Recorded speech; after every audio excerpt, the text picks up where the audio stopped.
Hello folks, we're just gonna do a quick little video. I thought I'd do a very quick primer on Jabba versus JMK. The thing is, it works on pretty much any JMK squad, any composition.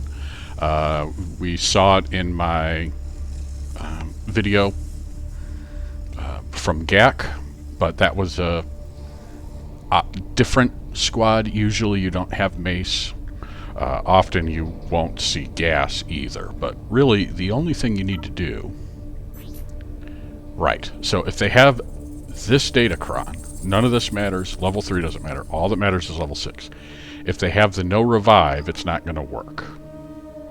So, let's see what you've got. There we go. So it inflicts mark. That's not great either, but we can work with that. So this is also going to be the toughest type of squad that you'd hit. You've got a level 8, relic 7, 8. Yeah, so this is a toughie.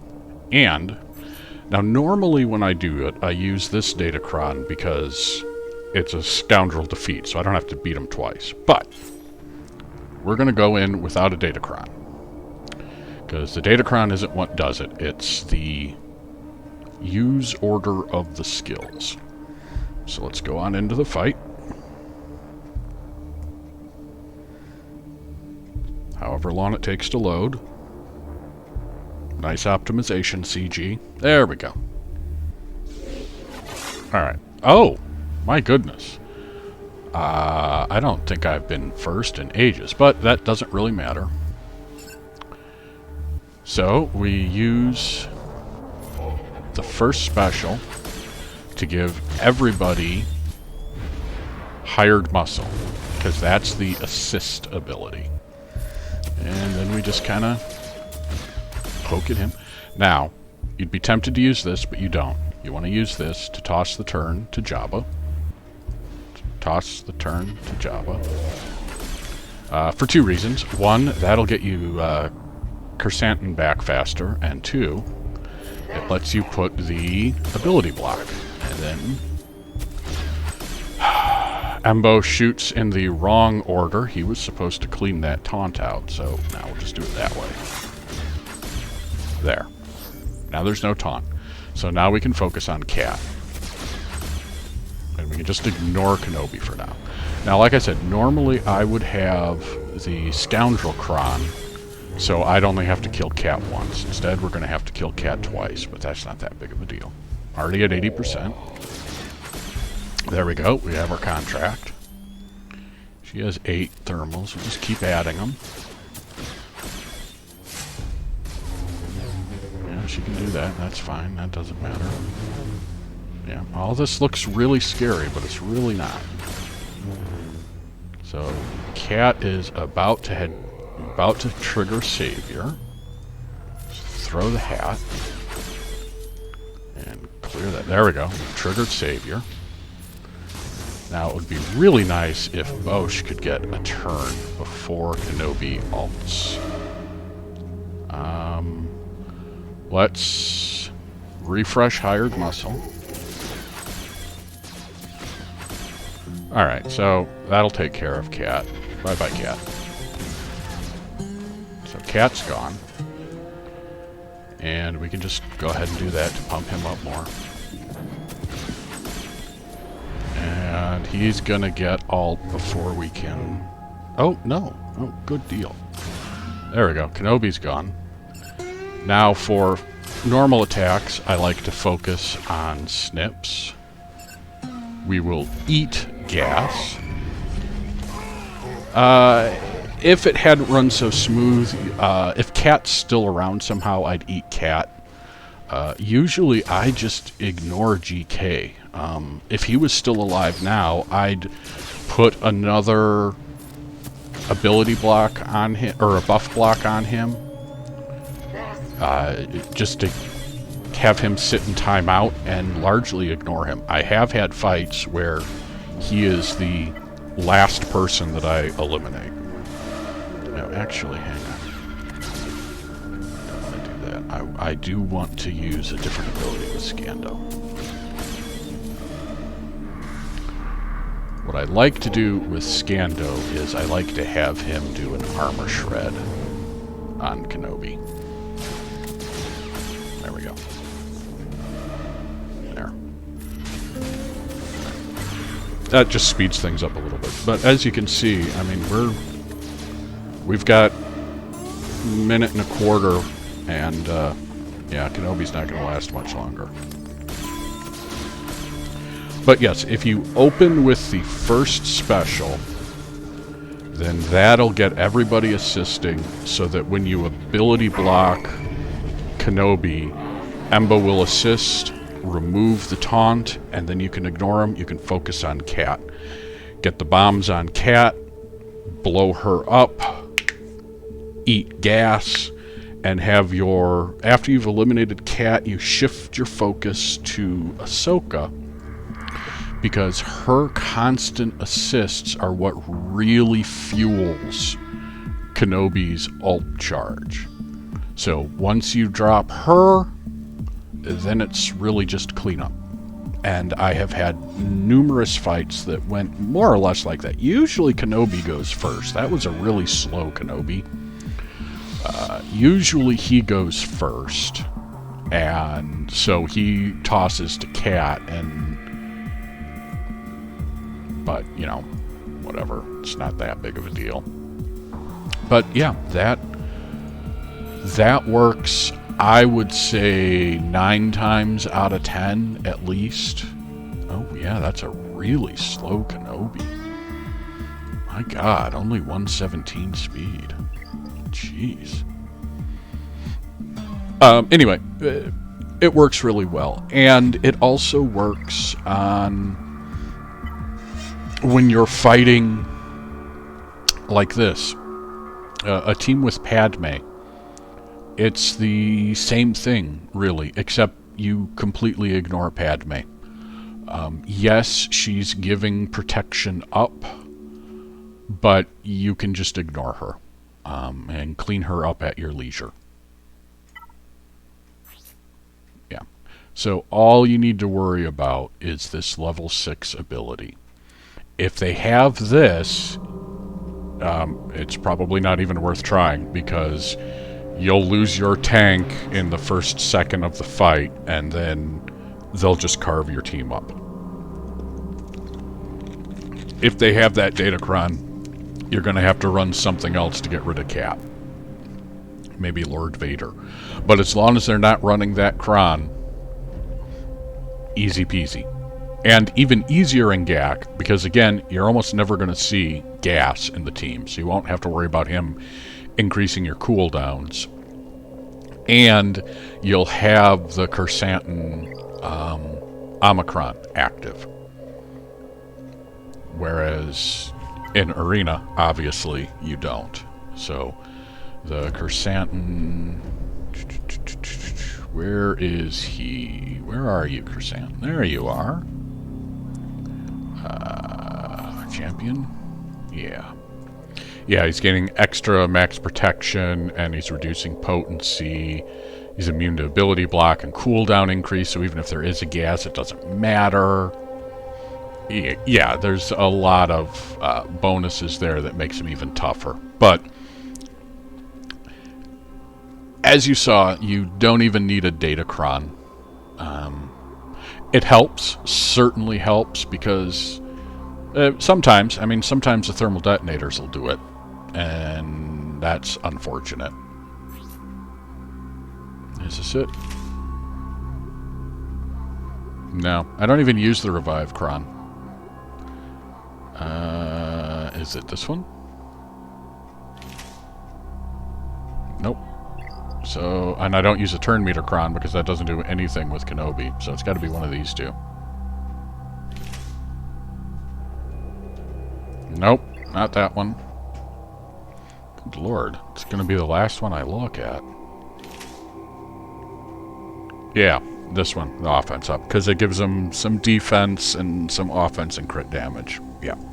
So that's the datacron I usually use for another week and a half. But you can use any datacron you want or no datacron. It works just fine. It's a very reliable counter. Granted, yeah, I've got a Relic 6 Embo that I'm working on bringing up to Relic 7, and I'm going to update all his mods to 6D, probably. But even with a Relic 5 Embo, I had absolutely no trouble doing it because it's all... It works because of his basic. The damage doesn't really matter. I would just like to raise up his damage and, more importantly, raise his protection. But it's the buff to spell. That's what does it.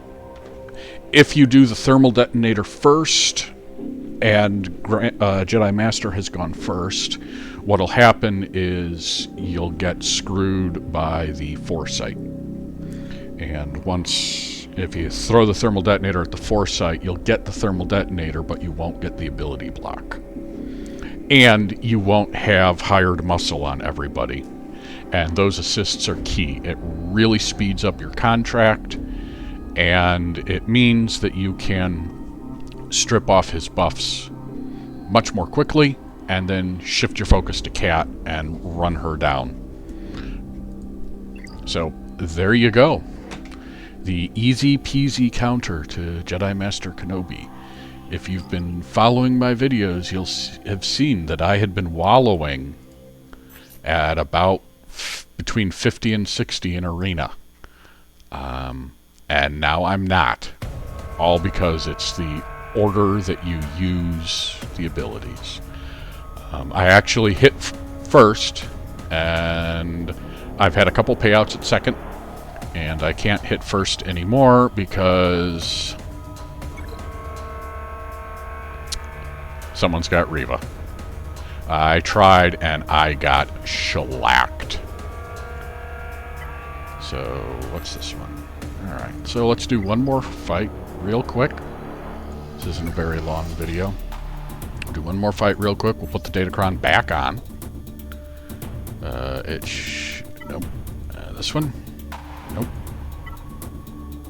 Can't be revived. Crit chance up. 93% defense. Yep. It's the can't revive and the defense is the main reasons I use that datacron.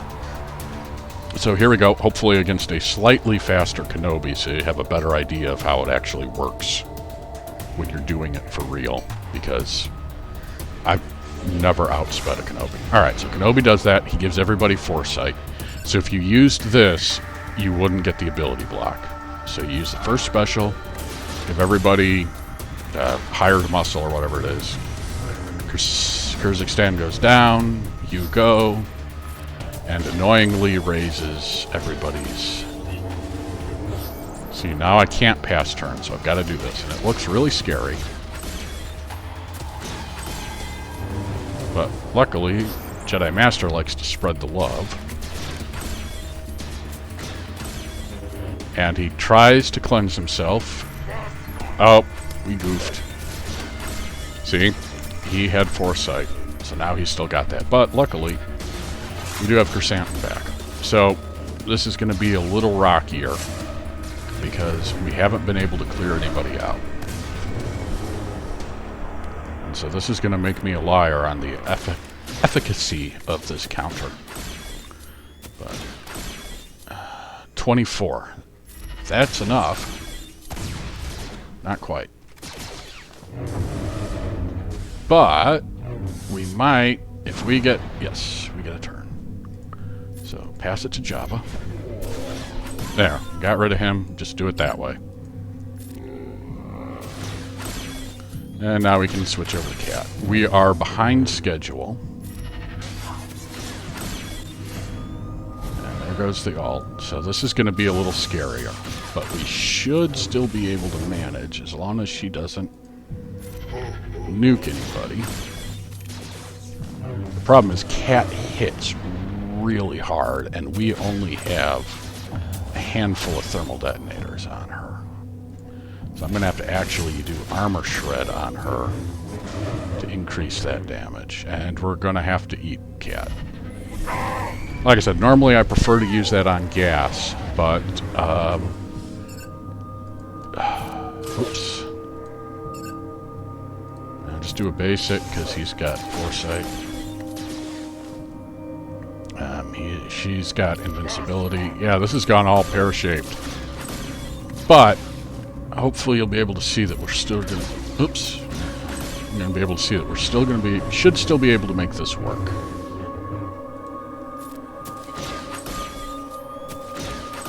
We're just waiting for Snips to take a turn on her own instead of... There we go.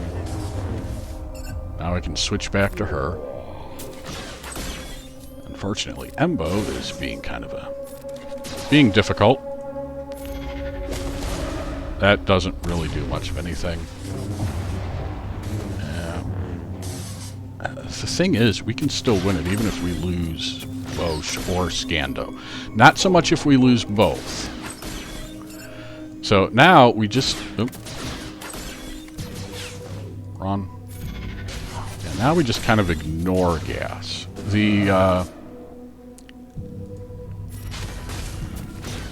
The tenacity up is annoying, but for the most part, it's not like thermal detonators are doing much to them anyway. And the thing is, gas is aggravating, but he is not... He doesn't break anything like Cat does. Cat can just do that force sleep and delete a character. That's why getting rid of her is so critical. So we're gonna stomp on... Oh, did we get him? Not quite. But,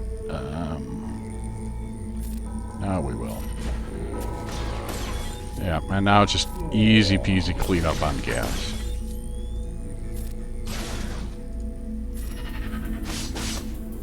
There. So, there you go. That's kind of what happens when everything goes wrong, and we still cleared it and kept everybody. I have had fights where I've lost Bosch or Scando, and I've still won. Obviously not optimal for GAC, but against Kenobi, a first try win, that's still a good thing. So, this has gone longer than I expected it would, but I hope this helps you. For Kenobi owners out there, I'm sorry, but don't put him on defense. Save him for offense. He's a monster on offense. But there you go. Jabba users, a very clean, mostly, pretty easy counter to Kenobi, who's been the bane of my existence since he came out. So I hope this helps you. And until next time, folks, have a good one.